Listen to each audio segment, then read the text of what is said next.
Hello, Min. Yeah. First question, what is the key industry trend that's being overlooked by everyone?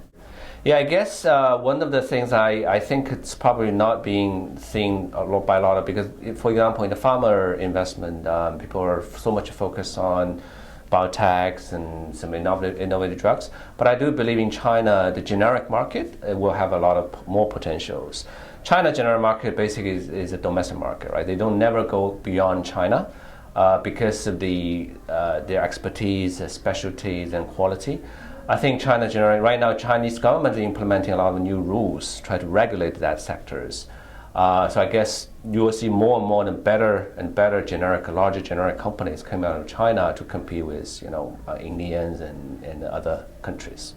Describe a company, an ideal company that you would like to invest right now. We are still very keen on services. I think if there is a company who can provide services, outsourcing services to the hospital sector, which is a huge sector in China, I would love to invest. If the services can turn out to be more effective, lower cost, more superior quality for the hospital sectors, and I believe that can be asset management, outsourcing, lab outsourcing, imaging center outsourcing, diagnosis centers. All these things will be very interesting for us. If you are the Chinese regulator, what change to existing laws or new laws would you make now? I was thinking let's go back to the whole healthcare sector, right? So I think the healthcare delivery system in China, people always critique about it is the inefficiencies. There's so many different government entities, different regulations, and there's clearly a lot of inefficiency from cost perspective, and there's a huge cost overrun, and the deficiency can be seen in the future, right? So I think the number one priority for the government is to try to lower the cost overall healthcare delivery, and then the number one thing they should be doing is to consolidate all these government entities and try to have a united front to regulate the whole industry. What is the most difficult investment decision you have to make?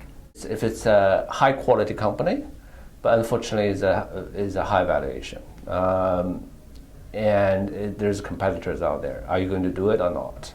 You may miss good deals and do bad deals every day. So the hardest thing for us to do is to miss good deals that combine to us. So it's hard decision is to decline deal, which is a good company, but unfortunately the valuation as of today is too high. What is the investment return, the 10-year average investment return that would make yourself proud? I think anything you can beat S&P by definition, it'd be good for the large quantity investment. But if you can beat, whatever real estate market, property market in China, then that'd be good too. Property market? Yeah. What is it? It's growing too fast, right? The best investment decision for a lot of people, if you're going back for 10 years, is investing in property market, right? Just one special question for you, because you're just investing in APMG. Yeah. What is your plan for the company? Well, number one is we will improve their governance structure, reorganize the whole business portfolio, and start to invest in the new key growth area, i.e. their brownfield expansion projects. And once that's done, then we are starting to grow the hospital group nationwide. Right now, they are focusing on Shanghai and Beijing and Tianjin, and then hopefully they can become a national hospital group. To lower tier cities. To lower tier cities. And then I think the next stage for us is really to develop our clinical expertise. I think right now the group is still small. We are hoping that they can be growing into a much bigger group with much more specialty areas to treat patients. How many hospitals will you have in 5 years? I don't know, it's hard to take. I think 10, 15. From right now is how many? 5. Thank you so much, Bain. Thank you.